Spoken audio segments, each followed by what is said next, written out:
أما بعد فإن أصدق الكلام كلام الله وخير السنن سنن محمد صلى الله عليه وسلم وشر الأمور محدثاتها وكل محدثة بدعة وكل بدعة ضلالة وكل ضلالة في النار.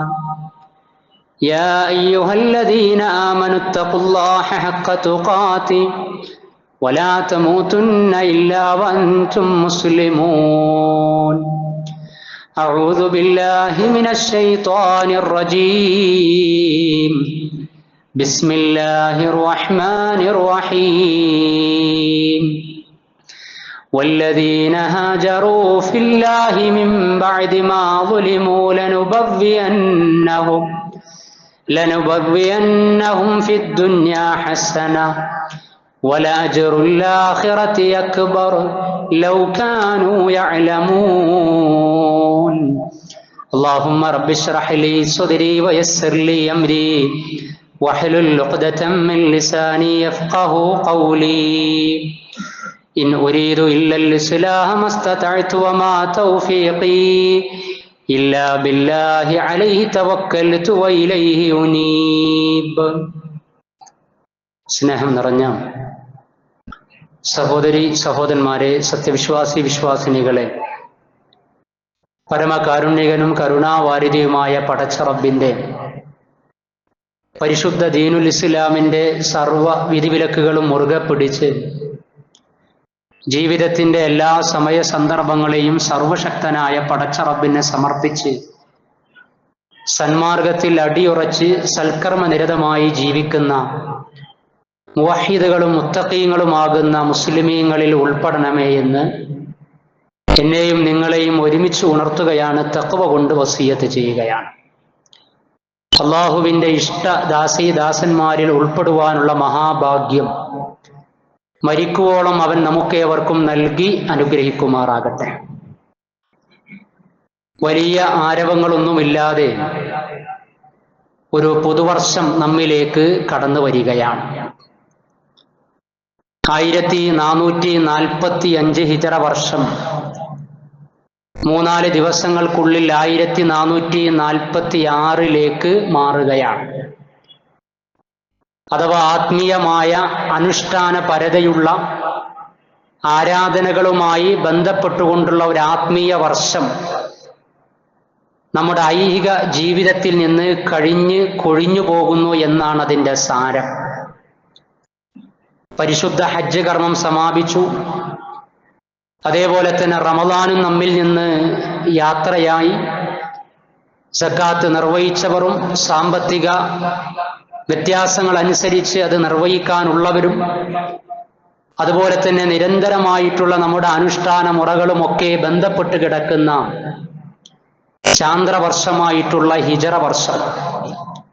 ആ ഹിജറ വർഷം പുതിയ ഒരു വർഷത്തിലേക്ക് പ്രവേശിക്കുന്ന ഈ സമയത്ത് അല്ലാഹു സുബ്ഹാനഹു വ തആലയുമായി ബന്ധപ്പെടുത്തി നമ്മുടെ ഇസ്ലാമിക ജീവിതത്തെ തുടർന്നങ്ങോട്ടുള്ള നമ്മുടെ ജീവിത യാത്രകളെ നമ്മൾ പുനർവിചിന്തനത്തിന് വിധേയമാക്കേണ്ടതുണ്ട്. ഹിജറ വർഷം എന്ന് പറയുന്നത് നമുക്കറിയാം, കല്യാണത്തിൻ്റെ സ്റ്റിക്കറുകളിലോ അതല്ലെങ്കിൽ ലെറ്ററുകളിലോ അതല്ലെങ്കിൽ ഏതെങ്കിലും ഒരു കലണ്ടറുകളിലോ പരിമിതപ്പെട്ട അക്ഷരങ്ങളായി മാറുന്നതിന് പകരം ആ അക്ഷരങ്ങൾ വലിയ ഒരു ആദർശത്തിൻ്റെയും ഇസ്ലാമിക സമൂഹത്തിൻ്റെ വഴിത്തിരിവിൻ്റെയും ഒരു മഹാസംഭവവും ചരിത്രവുമാണ് എന്ന ഓർമ്മ ഇസ്ലാമിക ഉമ്മത്തിന് ഉണ്ടാകണമെന്നാണ് ഹിജറ വർഷം, അതിൻ്റെ മാറ്റം പുതുവർഷം നമ്മെ അറിയിക്കുന്നത്.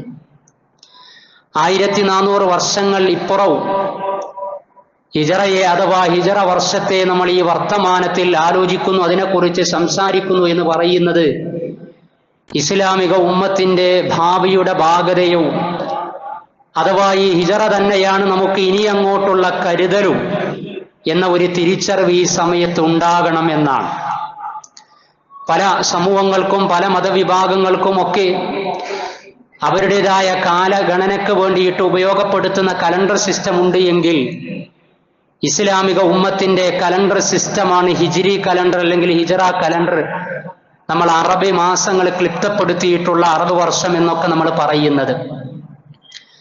ഇസ്ലാമിക ചരിത്രത്തിൽ പ്രവാചകൻ സല്ലല്ലാഹു അലൈഹി വസല്ലമക്ക് ശേഷം പ്രവാചക പിൻഗാമികളിൽ രണ്ടാമനായ ഖലീഫ ഉമർ ബിൻ ഖത്താബ് റളിയല്ലാഹു അൻഹു ഭരണം നടത്തുന്ന കാലം, ഇറാഖിലെ ബസ്രയിലെ ഗവർണർ അബൂ മൂസൽ അശ്അരി റളിയല്ലാഹു അൻഹു ഉമർ റളിയല്ലാഹു അൻഹുവിനെ കത്തയക്കുകയാണ്.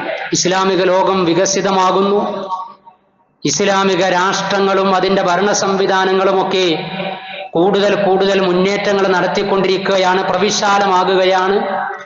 അതുകൊണ്ട് പലതരത്തിലുള്ള എഴുത്തുകുത്തുകളും രേഖപ്പെടുത്തലുകളും അതുപോലെ തന്നെ കണക്കുകൾക്കുമൊക്കെ സമയം നിർണയിക്കണം, വർഷം നിർണയിക്കണം. താങ്കൾ അയക്കുന്ന കത്തുകളിൽ വർഷം രേഖപ്പെടുത്താത്തത് കൊണ്ട് തന്നെ ഏത് സമയത്ത് നടപ്പിലാക്കപ്പെടേണ്ടതാണ് എന്ന് അറിയുന്നില്ല. മാസമാണ് രേഖപ്പെടുത്തിയത്, ഏത് വർഷമാണ് എന്നില്ല. മാത്രവുമല്ല, ഈ കത്ത്, ഈ ആവശ്യം ഉന്നയിച്ചുകൊണ്ട് ഞാൻ താങ്കൾക്ക് അയക്കുന്നത് ഷഅബാനിലാണ്, പക്ഷെ ഇത് അവിടെ ലഭിക്കുന്ന സമയത്ത് ഏത് ഷഅബാനിലാണ് എന്ന് അറിയാൻ സാധിക്കണമെന്നില്ല. അപ്പൊ വിഷയം ഗൗരവമാണ്. ഉമർ ബിൻ ഖത്താബ് റളിയല്ലാഹു അൻഹു പ്രമുഖരായ സഹാബികളെ ഉൾപ്പെടുത്തിക്കൊണ്ട് ഈ വിഷയം ചർച്ച ചെയ്തു. എങ്കിൽ ഇസ്ലാമിക കലണ്ടറിന് വേണ്ടി, കാലഗണനയ്ക്ക് വേണ്ടി ഏത് സംഭവമാണ് ഒന്ന് എന്ന നിലക്ക് നമ്മൾ അടിസ്ഥാനപ്പെടുത്തേണ്ടത്, എടുക്കേണ്ടത് എന്ന ചർച്ചയിൽ പലതും കടന്നു വന്നു. അതിൽ പ്രവാചകൻ സല്ലല്ലാഹു അലൈഹി വസല്ലമയുടെ ജനനം, പ്രവാചകൻ സല്ലല്ലാഹു അലൈഹി വസല്ലമയുടെ വിയോഗം, വഫാത്ത്, മരണം, പ്രവാചകൻ സല്ലല്ലാഹു അലൈഹി വസല്ലമയുടെ നിയോഗം, നുബുവത്ത്, ഇങ്ങനെയുള്ള വിഷയങ്ങളൊക്കെ കടന്നു വന്നെങ്കിലും മഹാനായ അബൂബക്കർ സിദ്ദീഖ് റളിയല്ലാഹു അൻഹു നമുക്ക് ഹിജറയെ, ഇസ്ലാമിക സമൂഹത്തിന് വഴിത്തിരിവ് നൽകിയിട്ടുള്ള വലിയ ഒരു യാത്രയെ കാലഗണനയ്ക്ക് വേണ്ടി ഉപയോഗപ്പെടുത്തിയാൽ എന്താണ് അഭിപ്രായം എന്നതിൻ്റെ അടിസ്ഥാനത്തിൽ ഐക്യകണ്ഠേന അതാണ് തെരഞ്ഞെടുത്തത്.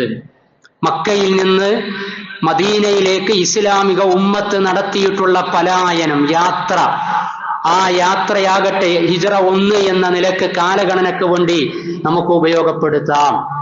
ഞാൻ പറഞ്ഞു വന്നത് മറ്റുള്ള പലതുമുണ്ടെങ്കിലും എന്നാൽ ഇതാണ് എടുക്കപ്പെട്ടത്. എന്തുകൊണ്ടാണ് ഹിജറയെ ഇസ്ലാമിലെ കാലഗണനയ്ക്ക് വേണ്ടി ഉപയോഗപ്പെടുത്തപ്പെട്ടത്? അപ്പൊ അത്രയും വലിയ ഒരു മഹാസംഭവം ആയതുകൊണ്ടാണ്, അതല്ലെങ്കിൽ വലിയ സന്ദേശവും വലിയ പാഠവും അതിൽ ഉണ്ടായതുകൊണ്ടാണ് ഹിജറയെ ഇസ്ലാമിക കാലഗണനയ്ക്ക് വേണ്ടി തെരഞ്ഞെടുക്കപ്പെട്ടത് എന്ന് ചരിത്രത്തിന്റെ പ്രാഥമിക വായന നടത്തുമ്പോൾ തന്നെ നമുക്ക് മനസ്സിലാക്കാൻ സാധിക്കുന്നതാണ്. അങ്ങനെയെങ്കിൽ എന്താണ് ഹിജറ? എന്തുകൊണ്ടാണ് പ്രവാചകൻ സല്ലല്ലാഹു അലൈഹി വസല്ലമ സഹാബികൾക്ക് ജനിച്ചു വീണ മണ്ണിൽ നിന്ന് മറ്റൊരു മണ്ണിലേക്ക് യാത്ര പോകാൻ അല്ലാഹു സുബ്ഹാനഹു വ തആലയുടെ അനുവാദത്തോടുകൂടി ആ ഒരുക്കം നടത്തി നിർദ്ദേശം നൽകിയത് എന്ന് നമ്മൾ ഈ സമയത്ത് ഒരു പുതിയ ഒരു ഹിജറ വർഷത്തെ കാത്തിരിക്കുമ്പോൾ തീർച്ചയായും ആലോചിക്കേണ്ടതുണ്ട്. ആ ഹിജറ നടന്ന് മക്കയിൽ നിന്ന് മദീനയിലേക്കുള്ള പലായനം നടന്ന് 1400 വർഷങ്ങൾ പിന്നിട്ടതിന് ശേഷവും ഇന്നും അതിനെക്കുറിച്ച് ഇസ്ലാമിക ഉമ്മത്ത് ആലോചിക്കേണ്ടതുണ്ട്, ആലോചിക്കുന്നു എന്ന് പറഞ്ഞാൽ ആത്മീയമായ ഒരുപാട് വിഷയങ്ങൾ, കാലികവും ചരിത്രപരവുമായിട്ടുള്ള ഒരുപാട് കാര്യങ്ങൾ അതിൽ ഉൾച്ചേർന്നിട്ടുണ്ട് എന്ന് നമ്മൾ മനസ്സിലാക്കണം. പ്രവാചകൻ സല്ലല്ലാഹു അലൈഹി വസല്ലമയുടെ പലായനത്തിൽ പല വിധത്തിലുള്ള സന്ദേശങ്ങൾ നമുക്ക് പഠിച്ചെടുക്കാനും മനസ്സിലാക്കുവാനും സാധിക്കും. അതിലെ ഒരു 4-5 കാര്യം അഥവാ ഹിജറയിലെ ചരിത്ര നിമിഷങ്ങളിൽ നിന്നുള്ള വളരെ പ്രധാനപ്പെട്ട ഏതാനും ചില കാര്യങ്ങൾ, അത് തന്നെയാണ് എക്കാലത്തും ഇസ്ലാമിക ഉമ്മത്തിന്റെ അതിജീവനത്തിന്റെയും അഥവാ ഭൗതികവും ആത്മീയവുമായി ഇസ്ലാമിക ഉമ്മത്തിന് നിലനിൽപ്പ് ഉണ്ടാകണമെങ്കിൽ പ്രവാചകൻ സല്ലല്ലാഹു അലൈഹി വസല്ലമയുടെ ജീവിതത്തിലും സഹാബികളുടെ ജീവിതത്തിലും നിർണായകമായി തീർന്ന പലായനവുമായി ബന്ധപ്പെട്ട ചരിത്രത്തിലെ പാഠങ്ങൾ തന്നെ മതിയാകുന്നതാണ് എന്ന്. പ്രവാചകൻ സല്ലല്ലാഹു അലൈഹി വസല്ലമ ഹിജ്റ പോയത് മക്കയിൽ നിന്ന് ജന്മനാട് ഉപേക്ഷിച്ച് മദീനയിലേക്ക് യത്രിബിലേക്ക് പോയത് റബീഉൽ അവ്വലിലാണ്, മുഹറമിലല്ല. ഈ വർഷത്തിലെ ആദ്യത്തെ മാസം മുഹറമാണ്, പക്ഷേ ഹിജ്റ നടന്നത് റബീഉൽ അവ്വലിലാണ്. എന്നാൽ ഹിജ്റയുടെ മുന്നൊരുക്കം, അതിന്റെ തഖ്തീത്, അത് തന്നെയാണ് അതിന്റെ ആദ്യ പാഠം എന്ന് പറയുന്നത്. അതിന്റെ പ്ലാനിങ് നടത്തിയത് മുഹറം മാസത്തിലായിരുന്നു എന്ന് നമുക്ക് കാണുവാൻ കഴിയും. വെറുതെ അങ്ങ് പലായനം നടത്തുകയല്ല ചെയ്തത്, മുന്നൊരുക്കങ്ങളില്ലാതെ. ഈ ഉമ്മത്ത് ആത്മീയമായും ഭൗതികമായും ഏത് വിഷയങ്ങളിലേക്കും ഇറങ്ങിത്തിരിക്കുന്ന സമയത്ത് ഞങ്ങളൊക്കെ പടച്ചറബിൽ അങ്ങ് വരമേൽപ്പിച്ചിട്ടുണ്ട്, ഇനി ഞങ്ങളുടെ വിഷയം പടച്ചറബ് ഏറ്റെടുത്തുകൊള്ളുമെന്ന നിസ്സംഗമായ നിലപാടല്ല. കാര്യകാരണ ബന്ധങ്ങൾക്കുള്ളിൽ ഭൗതികമായ എല്ലാ കാര്യങ്ങളും സംവിധാനിച്ച് കരുതലോടെ അങ്ങേയറ്റത്തെ ആസൂത്രണത്തോടെ അല്ലാഹു സുബ്ഹാനഹു വ തആല നൽകിയിട്ടുള്ള സർവ്വസന്നാഹങ്ങളെയും സർവ്വ സംവിധാനങ്ങളെയും ഒക്കെ സ്വരുക്കൂട്ടിയതിന് ശേഷമാണ് അഭൗതികമായി അദൃശ്യമായി അത്ഭുതകരമായ അള്ളാഹുവിന്റെ സഹായത്തിന് ഇസ്ലാമിക ഉമ്മത്ത് അർഹത നേടുകയുള്ളൂ എന്ന വലിയ പാഠം ഹിജ്റ നമുക്ക് സമ്മാനിക്കുകയാണ്. അതല്ല എങ്കിൽ പ്രവാചകനെ സംബന്ധിച്ചിടത്തോളം അതിന്റെ മുമ്പ് മക്കയിൽ നടന്ന ഇസ്രാ മിഅ്റാജ്, മക്കയിൽ നിന്ന് ബൈത്തുൽ മഖ്ദിസിലേക്ക് പലായനം യാത്ര ചെയ്യിച്ചിട്ടുണ്ട്. ബൈത്തുൽ മഖ്ദിസിൽ നിന്ന് 7ാം ആകാശത്തേക്ക്, ആകാശ ലോകങ്ങളിലേക്ക് ആകാശാരോഹണം നടത്തിയ മിഅ്റാജ് നടന്നിട്ടുണ്ട്. പ്രവാചകൻ സല്ലല്ലാഹു അലൈഹി വസല്ലമ അത് അനുഭവിച്ചറിഞ്ഞിട്ടുണ്ട്. ആ പ്രവാചകന് വിചാരിച്ചാൽ മതിയായിരുന്നു, അള്ളാഹുവിനെ സംബന്ധിച്ചിടത്തോളം എന്നെ കിലോമീറ്ററുകൾ അപ്പുറമുള്ള ബൈത്തുൽ മഖ്ദിസിലേക്ക്, ഫലസ്തീനിലേക്ക് കൊണ്ടുപോവുകയും അവിടെ നിന്ന് ഒരു രാവ് കൊണ്ട് തന്നെ ആകാശാരോഹണം നടത്തുകയും ചെയ്ത നാഥനെ 400 കിലോമീറ്റർ അപ്പുറമുള്ള യസ്രിബിലേക്ക്, മദീനയിലേക്ക്, മക്കയിൽ നിന്ന് സുരക്ഷിതമായി കൊണ്ടുപോവുക എന്നത് അള്ളാഹു അങ്ങ് ഏറ്റെടുത്തുകൊള്ളുമെന്ന് വിചാരിക്കുകയല്ല പ്രവാചകൻ സല്ലല്ലാഹു അലൈഹി വസല്ലമ ചെയ്തത്. അതിന് ദുൽഹജ്ജ് മാസത്തിലെ ഹജ്ജ് കഴിഞ്ഞ് തിരിച്ചു പോകുമ്പോൾ തന്നെ മദീനയിൽ നിന്ന് വന്ന സംഘത്തോട് കൂടിയാലോചന നടത്തിയിട്ടുണ്ട്. അഖബ ഉടമ്പടികൾ, 1ാം അഖബ ഉടമ്പടി, 2ാം അഖബ ഉടമ്പടി നടന്നിട്ടുണ്ട്. അതേപോലെ തന്നെ മദീന മണ്ണും മനസ്സും പ്രവാചകൻ സല്ലല്ലാഹു അലൈഹി വസല്ലമയെയും മക്ക സമൂഹത്തെയും വിശ്വാസികളെയും സ്വീകരിക്കാൻ പാകത്തിൽ ആ മണ്ണിനെ അനുകൂലമാക്കാൻ വേണ്ടി പ്രവാചകൻ സല്ലല്ലാഹു അലൈഹി വസല്ലമ മിസ്അബിന്റെ നേതൃത്വത്തിൽ ദഅവ പ്രവർത്തനങ്ങളെ മദീനയിൽ നടത്തിയത് നമുക്ക് കാണുവാൻ സാധിക്കുന്നതാണ്. ഇങ്ങനെ അതിന്റെ മുന്നൊരുക്കത്തിന്റെ ഭാഗമായി നടന്നതും അതേപോലെ തന്നെ പലായനത്തിന്റെ ദിവസങ്ങളിലും മാസങ്ങളിലും നടന്നതുമൊക്കെ, നടന്നിട്ടുള്ളതുമായ ചരിത്രങ്ങളിലൊക്കെ വളരെ വ്യക്തമായ തഖ്തീത്തിന്റെ, വളരെ വ്യക്തമായ മുന്നൊരുക്കത്തിന്റെ പാഠങ്ങളുടെ കൃത്യമായിട്ടുള്ള കാഴ്ചകൾ നമുക്ക് മനസ്സിലാക്കാൻ സാധിക്കുന്നതാണ് ഓരോ വിഷയങ്ങളിലും. അതാണ് അതിന്റെ മുന്നൊരുക്കാണ് അഖബ ഉടമ്പടികൾ. അതേപോലെ തന്നെ മദീനയിലേക്ക് പ്രവാചകൻ സല്ലല്ലാഹു അലൈഹി വസല്ലം ഇസ്ഹാബിന് പ്രത്യേകമായ ചാർജ് നൽകിയത്, ഇനി പലായനത്തിന്റെ അന്ന് തന്നെ പ്രവാചകൻ സല്ലല്ലാഹു അലൈഹി വസല്ലം നിർവഹിച്ചത്, അത് സഹാബികളോട് പ്രത്യേകം നിർദ്ദേശം നൽകിയത്, കൂട്ടം കൂട്ടമായി പോകേണ്ട, നിങ്ങൾ രഹസ്യമായി ഒറ്റക്കൊറ്റൊക്കെ നിങ്ങൾ അങ്ങനെ യാത്ര നടത്തണമെന്ന്. ഖുറൈശികളായ ആളുകൾ, മക്കയിലെ ശത്രുക്കളായ ആളുകൾ, അവരങ്ങനെ അമ്മാറിനെയും യാസിറിനെയും സുമയ്യയെയും ഹബ്ബാബിനെയും ഒക്കെ വലിയ പീഡനങ്ങൾ ഏൽപ്പിച്ചുകൊണ്ടിരിക്കുകയാണ്. ഒന്നൊന്നായി ഇസ്ലാമിക സമൂഹത്തെ ആധുനികമായി ചില ആളുകൾ വിചാരിക്കുന്നത് പോലെ എത്നിക് ക്ലൻസിംഗ്, വംശീയമായ ഉന്മൂലനത്തിന് വിധേയമാക്കാമെന്ന് അവർ ധരിച്ചു വശായിരുന്നു. അവിടെയാണ് പടച്ചറബിന്റെ പെർമിഷൻ ലഭിക്കുന്നത്. 13 വർഷ കാലയളവിലെ മക്ക ജീവിതത്തെ നിങ്ങൾ വിട്ടേച്ചുകൊണ്ട് ഇനി മറ്റൊരു മണ്ണ് നിങ്ങൾ തേടിപ്പോകണം. ആ ഹിജ്റ എന്ന് പറയുന്നത് പുതിയൊരു മാർഗവും സാധ്യതയും നേടുകയാണ്. അതാണ് മദീന സെലക്ഷൻ എന്ന് പറയുന്നത്. യസ്രിബ് എന്ന പഴയ പേര് പോലും അൽ മദീനത്തുൽ മുനവ്വറ, പ്രശോഭിതമായ പ്രകാശപൂരിതമായ മദീന എന്ന പേരിലേക്ക് മാറ്റപ്പെട്ടു എന്ന് പറഞ്ഞാൽ മദീനയുടെ പേര് മാത്രമല്ല മാറിയത്, ഹിജ്റയോടുകൂടി ഇസ്ലാമിക ഉമ്മത്തിന്റെ ഊടുംപാവും മാറി, ഇസ്ലാമിക സാമൂഹികതയുടെ ഊടുംപാവും മാറി. മക്കയിൽ മനുഷ്യനും മതവും എന്ന നിലക്കായിരുന്നു എങ്കിൽ മദീനയിൽ മനുഷ്യനും മതവും സമൂഹവും രാഷ്ട്രവും എന്ന സംവിധാനത്തിലേക്ക് ഇസ്ലാമിക ഉമ്മത്തിനെ മാറ്റിപ്പണിത മഹാചരിതം കൂടിയാണ് ഹിജ്റ എന്ന് പറയുന്നത്. അതിനാണ് അല്ലാഹു സുബ്ഹാനഹു വ തആല അനുവാദം കൊടുത്തിട്ടുള്ളത്. ഓരോരുത്തരായി പലായനം ചെയ്യുകയാണ്, തിരോധാനം സംഭവിക്കുകയാണ്, എല്ലാം വിട്ടേച്ചു പോവുകയാണ്, എല്ലാം ത്യജിക്കുകയാണ്. ഖുറൈശികളൊക്കെ പ്രത്യേക മീറ്റിംഗ് കൂടുകയാണ്. അവരുടെ തിരോധാനം എന്ന് പറയുന്നത് ഇനി വരാനുള്ള വലിയ മുന്നേറ്റത്തിന് വേണ്ടിയാകുമോ എന്ന് വിചാരിക്കുകയാണ്. ഒന്നും ഞങ്ങൾക്ക് വേണ്ട എന്ന് പറഞ്ഞ അങ്ങേയറ്റത്തെ തദ്ഹിയത്താണ്, അഥവാ എല്ലാം സമർപ്പിച്ചുകൊണ്ടാണ് അവർ പോകുന്നത്. അഥവാ തഖ്തീത്തും തവക്കുലും തആയിഷും സദാഖത്തും അമാനത്തും തദ്ഹിയത്തും ഉഖ്വത്തും ഒക്കെ ഇസ്ലാമിലെ ഹിജ്റകളിൽ കൃത്യമായി നിഴലിക്കുന്ന വലിയ സന്ദേശങ്ങളാണ്. സുഹൈബ് റളിയല്ലാഹു അൻഹു അദ്ദേഹത്തെ പിടിച്ചു വെക്കുകയാണ്. സുഹൈബ് റൂമിയെ, റോമയിൽ നിന്ന് മക്കയിലേക്ക് വന്ന് ഒന്നുമില്ലാതെ വന്ന് പിന്നീട് പടച്ചറബിന്റെ തൗഫീഖ് കൊണ്ട് കച്ചവടം തുടങ്ങി വലിയ കച്ചവടക്കാരനായി മാറിയ സുഹൈബ് റളിയല്ലാഹു അൻഹു യാത്ര തിരിക്കാനിരിക്കുകയാണ്. ആ യാത്ര തിരിക്കുന്ന സമയത്ത് ഖുറൈശി പ്രമുഖര് പറയുകയാണ്, ശത്രുക്കൾ പറയുകയാണ്, മുശ്രിക്കുകൾ പറയുകയാണ്, നീ ഇവിടെ നിന്ന് സമ്പാദിച്ചതാണ്, നിനക്ക് ഒന്നും കൊണ്ടുപോകാൻ സാധ്യമല്ല, വെറും കയ്യോടെ നിനക്ക് വേണമെങ്കിൽ മദീനയിലേക്ക് പോകാമെന്ന് പറഞ്ഞ സമയത്ത് സ്വഹീബ് പറയാൻ എനിക്ക് ഒന്നും വേണ്ടതില്ല. എന്റെ പ്രവാചകൻ സല്ലല്ലാഹു അലൈഹി വസല്ലമ വിശ്വാസം സംരക്ഷിക്കാൻ, ആദർശം സംരക്ഷിക്കാൻ, അനുഷ്ഠാന മുറകൾ നിർഭയത്വമായി ആചരിക്കാൻ മറ്റൊരു മണ്ണ് സെലക്ഷൻ നടത്തിയിട്ടുണ്ട് എങ്കിൽ ആ മണ്ണിലേക്ക് പോകാൻ ഭൗതികതയുടെ അകമ്പടിയുടെ ആവശ്യമില്ല, കണ്ണഞ്ചിപ്പിക്കുന്ന സ്വത്തുവകകളുടെ ആവശ്യമില്ല. നിങ്ങളൊന്നും കാണാത്ത ആത്മീയമായ ഒരു പാതയം പലായനം ചെയ്യുന്ന ഞങ്ങളുടെ കൈകളിലുണ്ട് എന്ന് പറയാതെ പങ്കുവെച്ച് പലായനം ചെയ്ത സഹാബാ കിറാമിനെ, മുഹാജിറുകളെ ഈ സമയത്ത് നമ്മുടെ മനസ്സിലേക്ക് നമ്മൾ കൊണ്ടുവരണം. നമ്മളൊക്കെ അല്ലാഹു സുബ്ഹാനഹു വ തആലയുടെ ദീനിന്റെ വിഷയത്തിൽ അനുകൂലമായ സാമൂഹിക ഘടനയിൽ ജീവിക്കുമ്പോൾ ഉപജീവനവും അതേപോലെ തന്നെ കച്ചവടവും മറ്റു വ്യവഹാരങ്ങളിലും ഹറാമിൽ നിന്ന്, പലിശയിൽ നിന്ന് മാറി നിൽക്കണം, അതിൽ നിന്ന് പലായനം ചെയ്യണമെന്ന് പറയുമ്പോൾ അതിൽ നിന്ന് പോലും പലായനം ചെയ്യാൻ പറ്റാത്ത വിധത്തിലാകുമ്പോ ഹലാലായി സമ്പാദിച്ച സർവ്വസമ്പത്തും സർവ്വ സ്വത്തുവകകളും മക്കയിൽ ഇട്ടേച്ചുകൊണ്ടാണ് സ്വഹീബിനെ പോലെയുള്ള കച്ചവടക്കാരും സഹാബികളും മദീനയിലേക്ക് യാത്ര തിരിക്കുന്നത്. ആ സ്വഹൈബിന്റെ വിഷയത്തിലാണ് വിശുദ്ധ ഖുർആനിലെ 2-ാം അധ്യായം സൂറത്തുൽ ബഖറയിലെ 207-ാമത്തെ ആയത്ത് അവതരിക്കപ്പെടുന്നത്. അല്ലാഹു സുബ്ഹാനഹു വ തആലയുടെ റിള പ്രതീക്ഷിച്ചുകൊണ്ട്, അല്ലാഹു സുബ്ഹാനഹു വ തആലയുടെ തൃപ്തി മാത്രം ആഗ്രഹിച്ചുകൊണ്ട് പലായനം ചെയ്ത ആളുകൾ എക്കാലത്തും നിങ്ങൾക്ക് മാതൃകയാണ് എന്ന് 2-ാം അധ്യായം സൂറത്തുൽ ബഖറയിലെ 207-ാമത്തെ ആയത്തിൽ ഇബ്തിഗാഅ മർളാത്തില്ലാഹ്, അത് മാത്രം ആഗ്രഹിച്ചുകൊണ്ടാണ് അവര് പോകുന്നത്. ശാരീരികമായ പലായനം നടത്തുകയാണ് അവര്. നമ്മളോട് അല്ലാഹുവിന്റെ റസൂൽ പറഞ്ഞ് പലായനം 2 തരത്തിലുണ്ട്. അൽ മുസ്ലിമു മൻ സലിമൽ മുസ്ലിമൂന മിൻ ലിസാനി വ യദിഹി എന്ന് പറയുന്നതിന്റെ കൂടെ തന്നെ ആ പ്രവാചകൻ പറഞ്ഞത് ആരാണ്? അൽ മുഹാജിറു. അൽ മുഹാജിറു മൻ ഹജറ മാ നഹല്ലാഹ്, അല്ലാഹു വിലക്കിയതിൽ നിന്ന് പലായനം ചെയ്യുന്നവൻ കൂടിയാണ് മുഹാജിർ എന്നാണ്. നമുക്ക് ശാരീരികമായ സാമൂഹികമായ അരക്ഷിതാവസ്ഥയുടെ കാരണങ്ങൾ പറഞ്ഞ് ശാരീരികമായി നാടുവിടേണ്ട ആവശ്യം നമുക്കില്ല. പല നാടുവിടലുകളും അഭയാർത്ഥികളായി തീരലും പലായനം ചെയ്യുന്ന കാഴ്ചയൊക്കെ നമ്മൾ കാണുന്നുണ്ട്.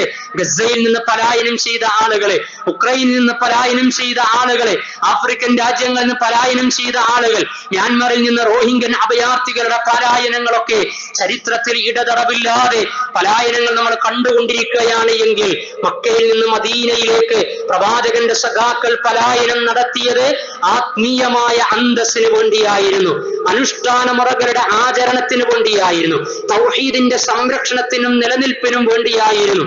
അതിനാണ് അവര് പലായനം നടത്തിയിട്ടുള്ളത്.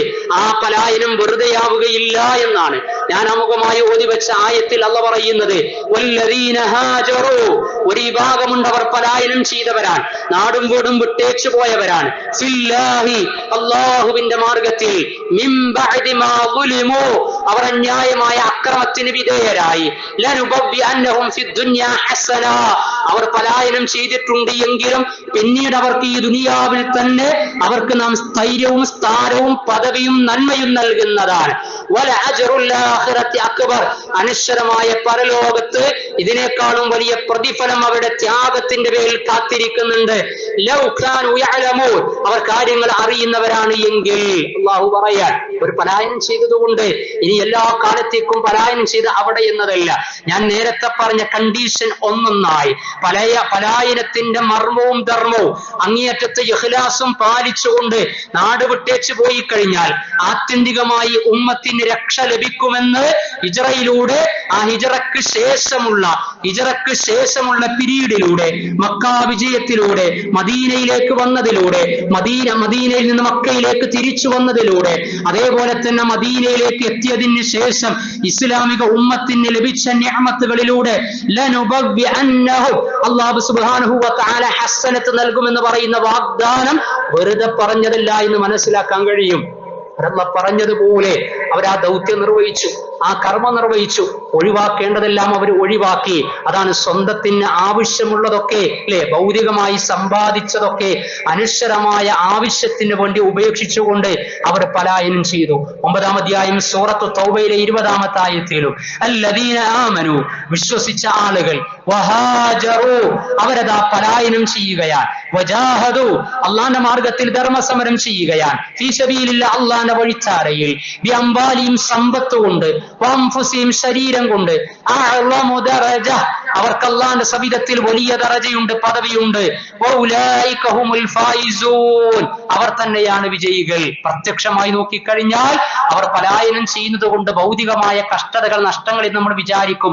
എന്നാൽ ആത്മീയമായി, ആത്യന്തികമായി അത് ഖൈറായി തീരുന്നതാണ്. അത് ഇന്ന് ഈ കാലത്ത് അങ്ങേയറ്റത്തെ പീഡന താടനങ്ങൾ സഹിച്ച് മിസൈലുകളിൽ നിന്ന് രക്ഷ തേടിക്കൊണ്ട് പലായനം ചെയ്യുന്ന ഗസയിലെ നിസ്സഹായരായ അഭയാർത്ഥികളും അല്ലാഹു സുബ്ഹാനഹു വ തആല പലായനവുമായി, നാടുവിടുന്നതുമായി ബന്ധപ്പെട്ടുകൊണ്ട് ആത്മീയമായും ഭൗതികമായും പറഞ്ഞ പ്ലാനിങ്ങുകളും കണ്ടീഷനുകളും പാലിച്ചു കഴിഞ്ഞാൽ അല്ലാഹു സുബ്ഹാനഹു വ തആല ഫൗസ്, വിജയം നൽകുന്നതാണ്. അത് ലഭിക്കണമെങ്കിൽ അതിൻ്റെതായ ആസൂത്രണം, അതിൻ്റെതായ പ്ലാനിങ്, അങ്ങേയറ്റത്തെ തവക്കുൽ തീർച്ചയായും ഇതുണ്ടാകണം. അതേപോലെ തന്നെ പറഞ്ഞു വന്ന ഹിജറ, മാനസികമായ ഹിജറ ആദ്യം നടത്തുകയും വേണം.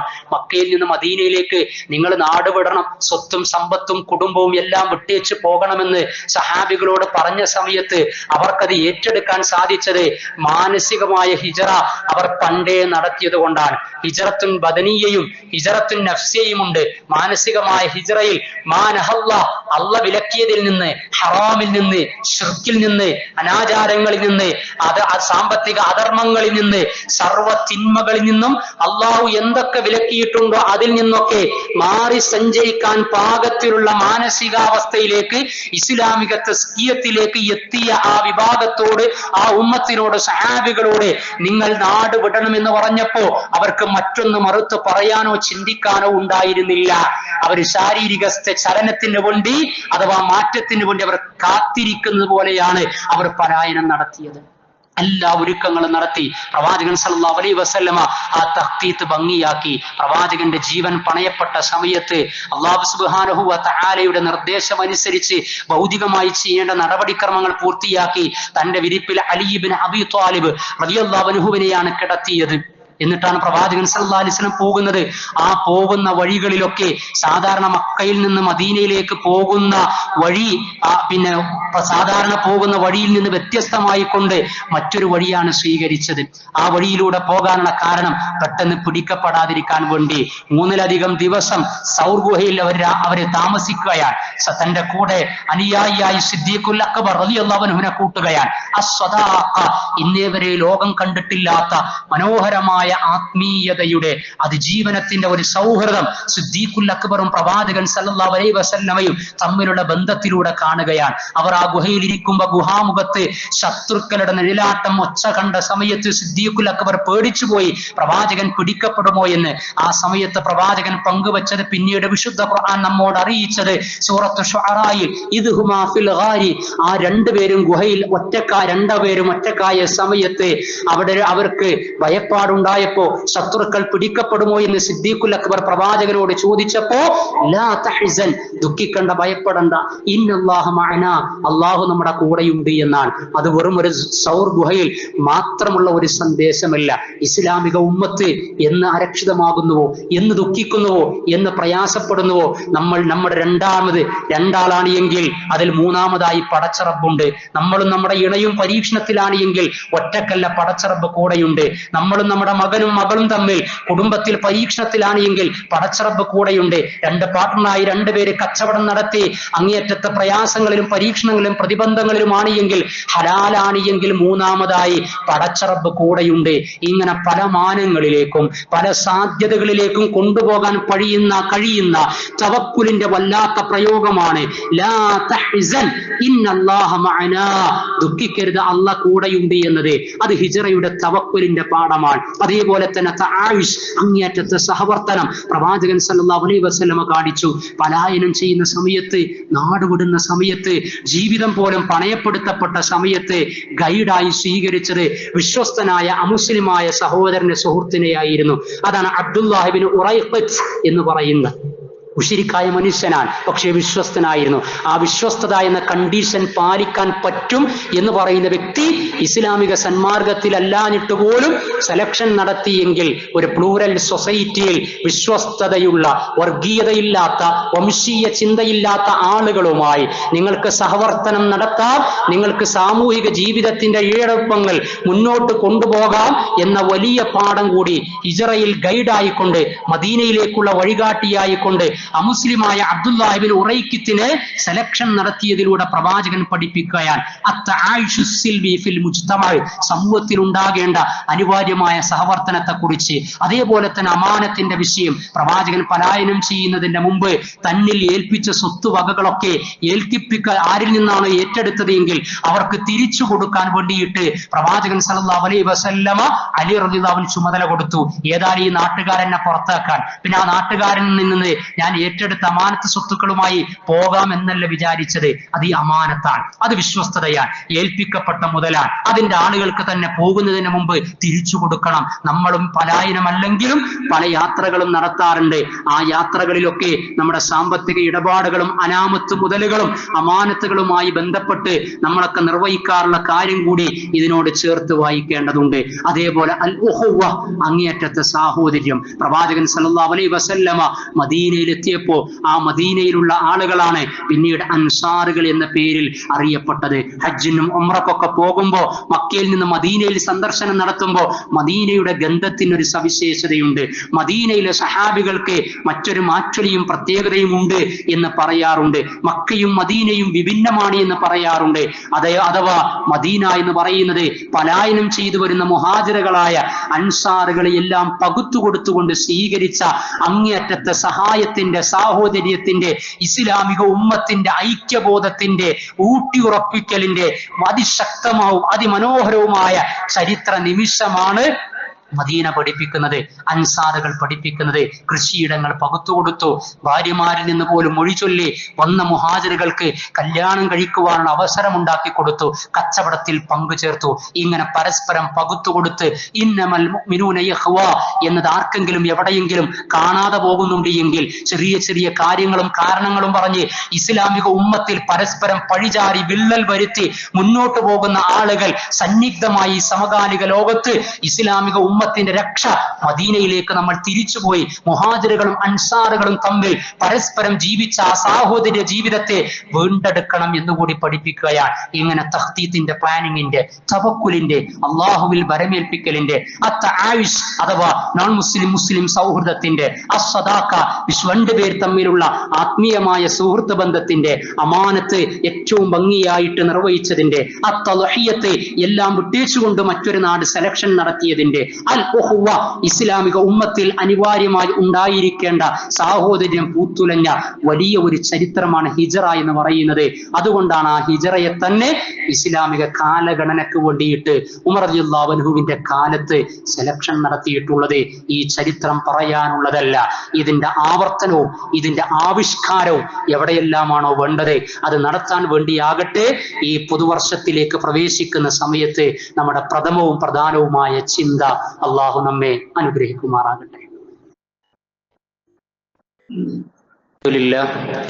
അൽഹംദുലില്ലാഹി الذي أنعمنا وأسعدنا بتواريخ النعيمة الخالدة ولهداية النعيمة الخالدة والصلاة والسلام على القائل يا أيها الناس قولوا لا إله إلا الله تفلحوا. സ്നേഹം നിറഞ്ഞ വിശ്വാസിനികളെ, അള്ളാഹുവിന്റെ വിധിവിലക്കുകൾ ജീവിതത്തിന്റെ എല്ലാ സമയ സന്ദർഭങ്ങളിലും പാലിച്ചുകൊണ്ട് അറിവിന്റെ അടിസ്ഥാനത്തിൽ അങ്ങേയറ്റത്തെ ആത്മാർത്ഥതയോടെ ഇസ്ലാമിക ജീവിതം നയിക്കുന്ന ഉത്ബുദ്ധരിൽ ഉൾപ്പെടണമേ എന്ന് രണ്ടാമതൊരിക്കൽ കൂടി എന്നെയും നിങ്ങളെയും ഉണർത്തുകയാണ്. അള്ളാഹു നമ്മെ അനുഗ്രഹിക്കുമാറാകട്ടെ. ഹിജറ വർഷത്തിലെ ആദ്യത്തെ മാസം മുഹറമാണ്. 12 മാസങ്ങളാണുള്ളത്. അതിൽ ആദ്യത്തെ മാസം മുഹറം. അതും ഈ കലണ്ടർ ചർച്ചയിൽ ഹിജറ സെലക്ഷൻ നടത്തിയപ്പോൾ തന്നെ ചർച്ചയുണ്ടായി ആദ്യ മാസം ഏതാക്കണമെന്ന്. അതിലും ഐക്യകണ്ഠേന രൂപം കൊടുത്തത് ഒരു പവിത്ര മാസം കഴിഞ്ഞ് അടുത്ത പവിത്ര മാസം എന്ന നിലക്ക് മുഹറം തന്നെയാകട്ടെ എന്ന്. അഥവാ ഇസ്ലാമിക ഹിജറ വർഷത്തിലെ 12ാമത്തെ മാസമാണ് ദുൽഹജ്ജ്. അത് പവിത്ര മാസങ്ങളിൽ ഒന്നാണ്. ദുൽഖഅദ്, ദുൽഹജ്ജ്, മുഹറം, റജബ്. വമിൻഹാ അർബഅത്തുൻ ഹുറും, സൂറത്തു തൗബയിൽ പറഞ്ഞ 4 പവിത്ര മാസങ്ങൾ. അപ്പൊ ദുൽഹജ്ജ് 12ാമത്തെ മാസമാണെങ്കിൽ ഇനി 1ാമത്തെ മാസം മുഹറം, അതും പവിത്ര മാസമാകട്ടെ എന്ന് ഹദീസിൽ ഹിജറ വർഷത്തിലെ 1ാമത്തെ മാസമായ മുഹറമിനെ കുറിച്ച് പറഞ്ഞത് ഷഹ്റുല്ലാഹിൽ മുഹറം എന്നാണ്. അള്ളാഹുവിന്റെ മാസമായ മുഹറം, ആ പദത്തിന്റെ അർത്ഥം തന്നെ പവിത്രമായത് എന്നാണ്. അള്ളാഹുവിന്റെ മാസത്തിലേക്ക് നമ്മൾ ഇതാ കടക്കാനിരിക്കുകയാണ്. ഇത് പവിത്ര മാസമാണ്. ആ പവിത്രത നമുക്കുണ്ടാകണം. പക്ഷേ പല ആളുകളും ഹിജറ വർഷത്തിലെ ആദ്യ മാസമായ മുഹറം മാസത്തിലേക്ക് പ്രവേശിക്കുമ്പോൾ ഈ പവിത്രതയൊക്കെ മാറ്റിവെച്ച് ജൂദായിസത്തിലൂടെ കടന്നു വന്ന ഷിആയിസത്തിലൂടെ പ്രചരിച്ചു കൊണ്ടിരിക്കുന്ന നമ്മുടെ നാട്ടു നടപ്പനുസരിച്ചുള്ള ചില സിസ്റ്റങ്ങളിൽ അകപ്പെട്ട് കഴിഞ്ഞിട്ടുണ്ട്. മുഹറം മാസത്തെ മൊത്തത്തിൽ നഹസായി, ശകുനമായി, നല്ലതല്ലാത്ത ദിവസങ്ങളായി കണക്കാക്കുകയാണ്. വിശിഷ്യ മുഹറം മാസത്തിലെ ആദ്യത്തെ 10 ദിനങ്ങളെ തീർച്ചയായിട്ടും ആ അനാചാരങ്ങളിൽ നിന്ന്, അള്ളാഹുവിന്റെ ദീനിന്റെ ശിആറിനെ നമ്മൾ അതിനെതിരായി തീരുന്ന ഇത്തരത്തിലുള്ള അന്ധവിശ്വാസ ചിന്തകളിൽ നിന്ന് തീർച്ചയായിട്ടും മാറി നിൽക്കണം. മുഹറം മാസത്തിലേക്ക് പ്രവേശിച്ച് അതിന്റെ ആദ്യ 10 ദിനങ്ങളിൽ കല്യാണം വേണ്ട, നിക്കാഹ് വേണ്ട, നല്ല കാര്യങ്ങൾ വേണ്ട. വീട് പണി പൂർത്തിയായിട്ടുണ്ട്, ഹൗസ് വാമിങ് ഈ ആദ്യത്തെ 10 തീരട്ടെ എന്ന് പറയാൻ.